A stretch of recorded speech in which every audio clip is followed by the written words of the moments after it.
गिलगित बल्तिस्तान में सैलाबी पानी में लापता अफराद की तलाश के लिए 14 रोज बाद सर्च ऑपरेशन खत्म करके गायबाना नमाज जनाजा अदा कर दी गई।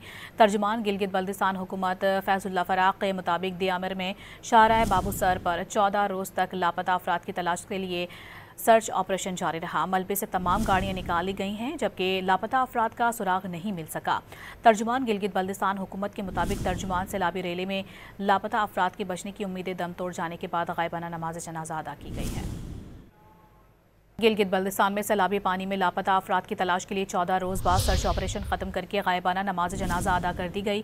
तर्जुमान गिलगित बल्तिस्तान हुकूमत फैजुल्लाह फराक के मुताबिक दियामिर में शाहराह बाबूसर पर 14 रोज तक लापता अफराद की तलाश के लिए सर्च ऑपरेशन जारी रहा। मलबे से तमाम गाड़ियां निकाली गई हैं, जबकि लापता अफराद का सुराग नहीं मिल सका।